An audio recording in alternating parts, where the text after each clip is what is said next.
नमस्कार साथियों, फिर हाजिर है संजय हिंदू आप लोगों के सामने समाज की मिटाने को खलबली। जी हां दोस्तों, संभल एक ऐसा शहर जिसने कि बहुत ही कम समय में अपनी पूरे दुनिया में मना ली है खलबली। और जानिए क्या है पूरा वाकया। अब आप लोग वहां की जनता के बयान, मुस्लिम पक्ष क्या कहता है, पहले आपको मैं वो सुनाता हूं, उसके बाद बात करेंगे आगे की। आप जनता तो फैसला कर ही चुकी है और समझ भी चुकी है, लेकिन इस समाचार में, इस वीडियो में दूध का दूध और पानी का पानी होगा आप लोगों के सामने। देखिए क्या कह रहा है मुस्लिम पक्ष। कुछ लोग इस प्रदेश और देश में ऐसे हैं जो देश का माहौल खराब करना चाहते हैं। करीब 400-500 साल पुराना वो है ये हमारा इमारत इबादत। एक बार हो गया तो दोबारा आने का क्या है? ये तो माहौल ख़राब करने की कोशिश चल रही है ना। ये कहे कि मंदिर है ये वो है तो उसकी गलतफहमी है, उसके अंदर ज्ञान कम है। वो पहले पढ़ गया किसी आश्रम से, सही वाले। तो दो कम्युनिटी के दरमियान का एक मसला बनाया जा रहा है, उस कानून से परे हटकर क्यों सर्वे का हुक्म दे रही हैं जबकि कानून मौजूद है, सुप्रीम कोर्ट की वाज़ेह गाइडलाइन मौजूद है। और फिर अगर सर्वे की बात की जाती है तो मीडिया के ज़रिए दो तबकों के दरमियान नफ़रत फैलाने की बात क्यों की जाती है? इससे तो तनाव बढ़ेगा। यकीनन अमन व अमान कायम रखना हर एक तबके की जिम्मेदारी है, लेकिन अमन व अमान कायम रखने से ज़्यादा ज़रूरी ये बात भी है कि किसी की इबादत गाह पर हाथ न डाला जाए।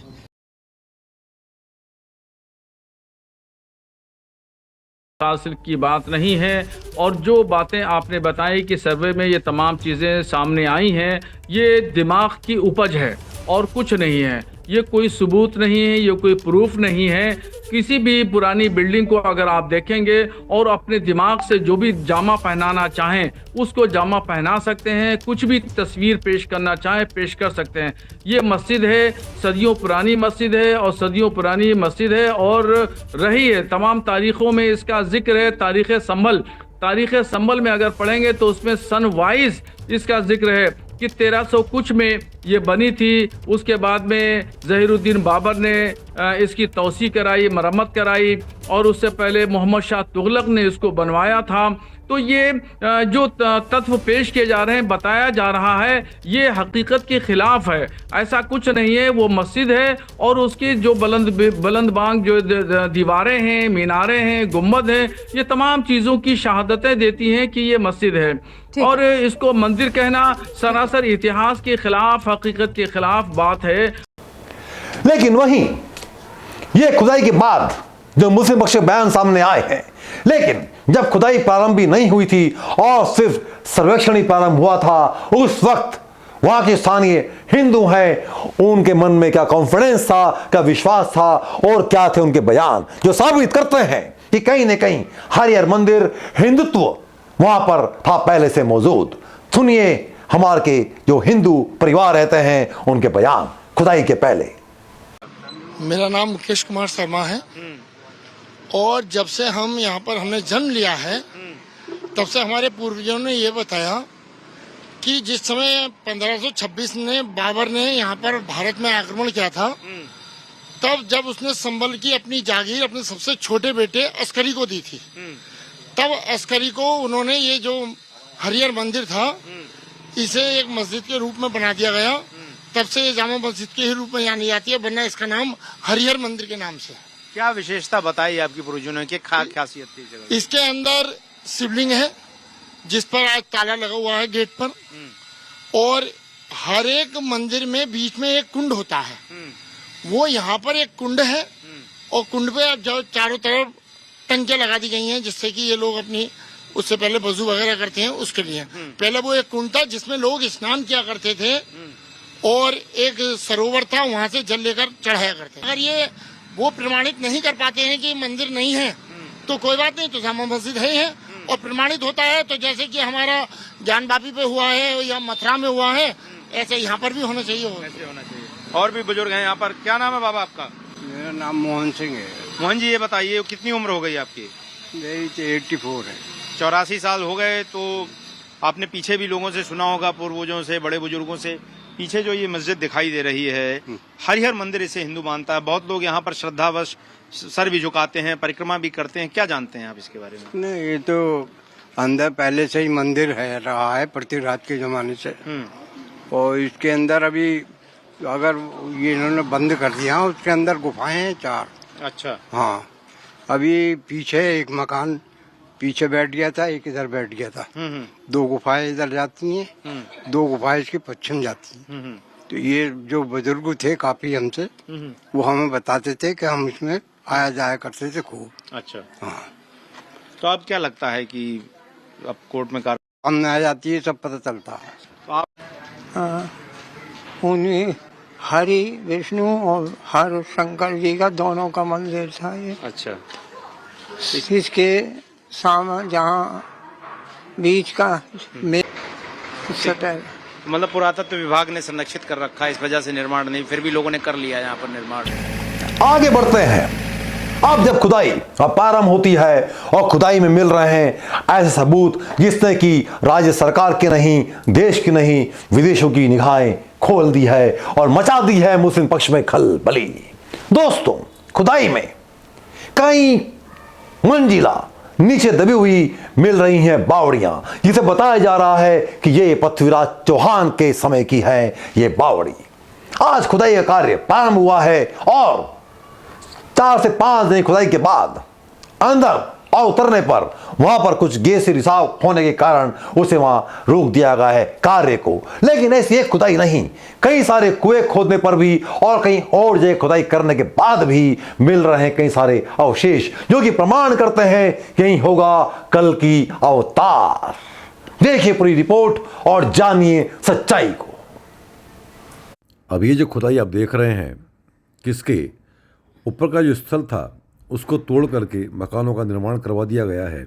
लेकिन जैसे जैसे खुदाई कार्य जमीन के अंदर जाता जा रहा है, वैसे ही आप सीढ़ियों का निर्माण देख सकते हैं कि आज भी कितनी मजबूती के साथ में खड़ा है ये अवशेष।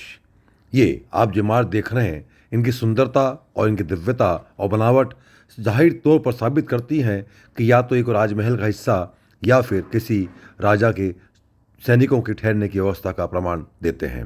ये जो खुदाई कार्य आप देख रहे हैं, कहीं पर एक और जगह जब कोई खुदाई की गई तो इसे चोर कुएं के नाम से जाना जाता था और इसे ढक दिया गया था। लेकिन खुदाई के दौरान यहाँ के जो रहवासी हैं उनसे बातचीत दौरान निकल के आ रहा है एक बहुत ही अजीबोगरीब सत्य। ये आप देख सकते हैं, यहाँ पर खुदाई कार्य प्रारंभ हुआ है जो झाड़ियों से और मलबे से इससे ढक दिया गया। सब बड़े बूढ़े चोर को बता रहे हैं, चोर को बता रहे हैं बड़े बूढ़े सभी। क्या हाँ, ये चोर को ये बता रहे थे। कितना पुराना? ये कम से कम इसकी तो पुराने की ना पता कितना है, 200 साल 300 साल, क्या पता कितना पुराना, हमने तो ऐसे देखा। 2 मंजिला पानी का नीचे हम पानी पी रहे, गाय चुहा रहे, गाय पानी पी लौटे, नीचे दीवारें दोनों तरफ गेटा, हम भी पी रहे पानी, गाय पानी पी लौट गया। तो पहले बावड़ी पिए? हाँ, बारू को क्या करे, बावड़ी को गाय पानी पी रहे, हमने पी रहे और लौट गए गाय। हमने रेड का कुआ चलाया, पानी का बगीचा, ऊँट चला गया लटी रेड, फिर चर्च चलाया, हमने चर्च चलाया, कोठरी धोई, पानी नीचे का, नीचे कुआ, हमने ये देखा। फिर कब वक्त के साथ तो मतलब पानी खत्म होते चले गया? हाँ, पानी न रहा इसमें, पानी पी गए हम भी, गाय भी खूब पिया हमने। पानी सूख गया था इसका? अब ना भरा अट गया नीचे का था कुआ, कोठी बैठ गई, खूब देखा हमने, पानी फेरा हमने। कोई 5 बदला गया, कोई 7 बदला गया, इसके अंदर मंजिल जरूर है। और क्या बताएगा? और तो मैंने ही कवर है।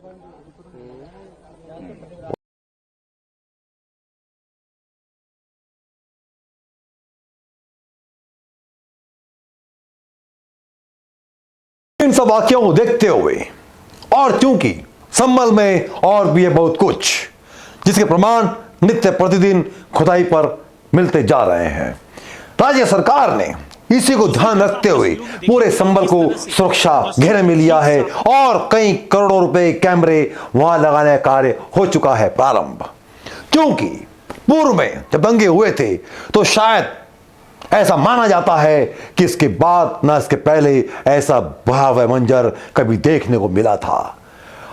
सैकड़ों की तादाद में हिंदुओं को घरों में जला दिया गया था और कई मकानों में और कई जमीनों में गड़ा दिए गए थे हमारे हिंदू भाई। लेकिन क्योंकि मामला शांत था और हिंदू उसके बाद वहां से कर गए थे पलायन, इन्हीं सब मंजर को ध्यान में रखते हुए राज्य सरकार के निर्देशानुसार जनता की और संभल को महफूज रखने के लिए, सुरक्षित करने के लिए जामा मस्जिद के बिल्कुल सामने बना दिया गया है एक पुलिस चौकी का निर्माण, जिसको लेकर के ओबीसी के द्वारा एक आरोप लगाया गया कि जगह जो है वक्फ बोर्ड की है। वापिस वक्फ बोर्ड ने दावा ठोका है संभल पर, जो कि राज्य सरकार और स्थानीय सबूतों ने एकत्रित करके इस दावे को कर दिया है और खारिज। और अब अज्ञात व्यक्ति के नाम पर हो गई एफआईआर दर्ज। जांच होगी कि आखिर ये जो नकली दस्तावेज, जाली दस्तावेज जिसने बना करके भेजे हैं, आखिर वो है कौन। यह है जांच का विषय। लेकिन आज संभल है सुरक्षित हाथों में और आने वाले समय में देखेंगे कि संभल जाता है किस दिशा में और क्या क्या निकल के आता है बाहर। आप बने रहिए मेरे साथ, मैं रहूंगा हमेशा मिटाने के लिए समाज में फैली हुई खलबली। हिंद।